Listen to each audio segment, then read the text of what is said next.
Trump shifts stance, arms flow to Ukraine. Iran rebuilds military, declares readiness for 10-year war.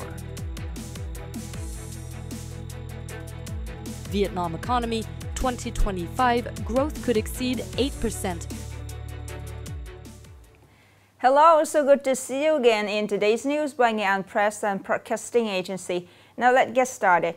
On July 14, the U.S. President Donald Trump announced a $10 billion U.S. aim sale to NATO, indirectly aiding Ukraine.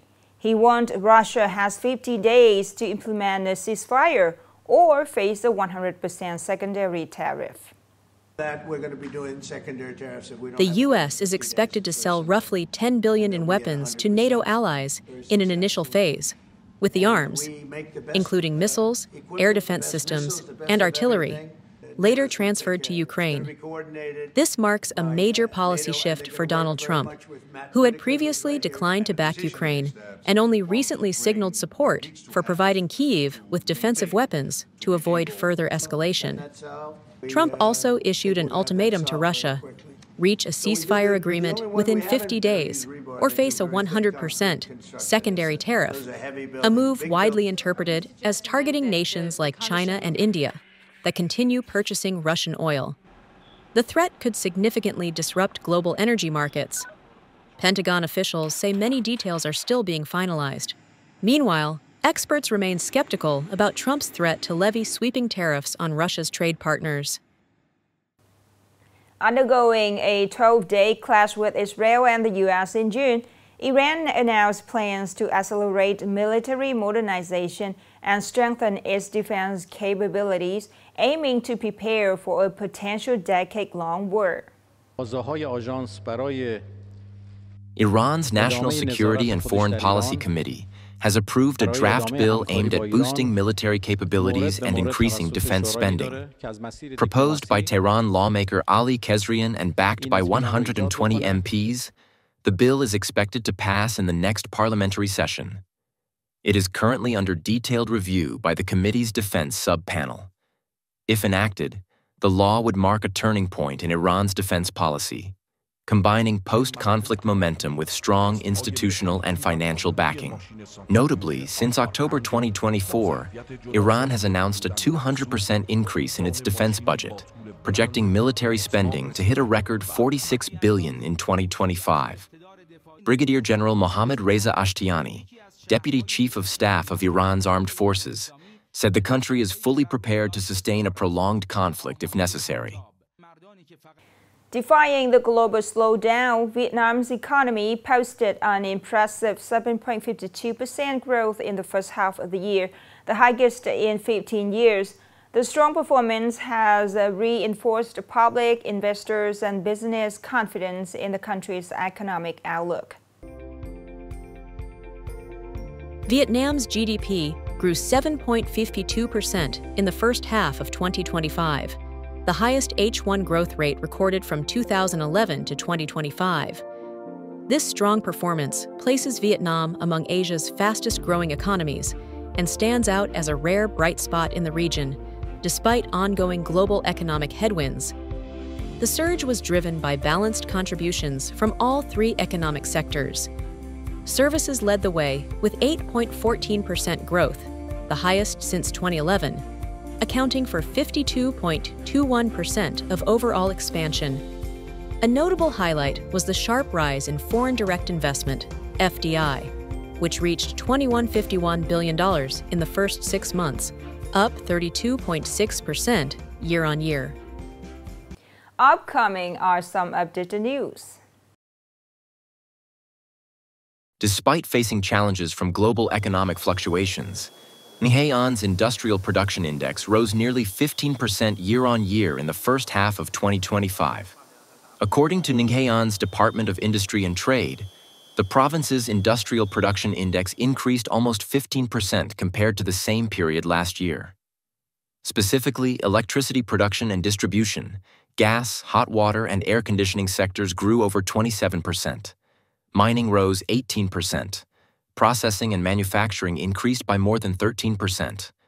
And water supply and waste treatment rose nearly 11%.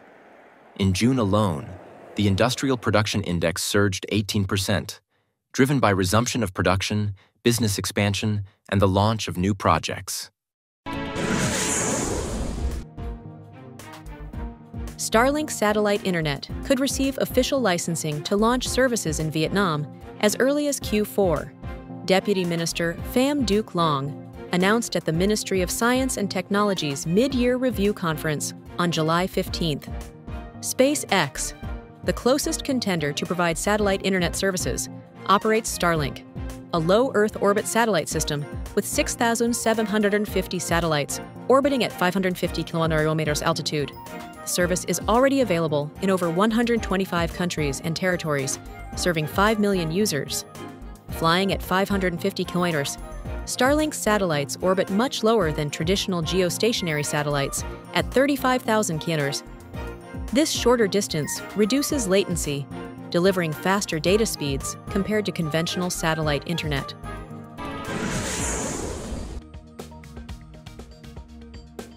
From July 1 to August 19, 2025, Nghệ An Police Department launched a campaign to issue Level 2 digital identification accounts for foreigners, facilitating administrative procedures in the digital environment. At the Immigration Management Office, the number of foreigners, mainly workers and temporary residents visiting family, has been steadily rising. To meet demand, the office upgraded equipment, enhanced system connectivity, installed software, and extended working hours to include Saturdays and Sundays. So far, 184 cases have been processed and submitted for digital ID issuance. With over 16 active businesses, including many foreign invested enterprises, Nghệ An is placing special emphasis on developing a high-quality workforce, considered a key driver for sustainable growth in the integration era. More in the story. Nghệ An currently hosts over 1,600 active businesses, including many FDI and high-tech companies, with a demand to recruit more than 100,000 skilled workers, especially graduates and engineers in technology, engineering, law, and economics, offered with attractive benefits. We specialize in maintenance and warranty services for agricultural aircraft in central and northern Vietnam, and are actively recruiting IT and technical engineers to apply high technology in agriculture. This year, we plan to hire about 2,000 general workers and prioritize 100 engineers and graduates. Besides salary and social insurance, the company offers stock incentives tied to job positions to retain talent. To meet rising labor market demands, universities and colleges in the region have proactively partnered with businesses for training, internships, and job placement after graduation. Our university offers 57 majors and annually supplies a large number of high-quality workers to the market. We maintain ongoing relationships with nearly 600 enterprises nationwide, collaborating on recruitment, practical training, workshops, and industry connections. Forecasts from 2025 to 2029 indicate a strong increase in labor demand in Nghệ An, with high-quality talent especially sought after by companies. However, ensuring labor market stability requires businesses to implement reasonable recruitment and retention policies, while workers must actively improve skills and adapt flexibly. Organizing job fairs and supply-demand connections remain practical and effective solutions in the current context. The last story to send it our news today. Thank you so much for your attention. Goodbye and see you later.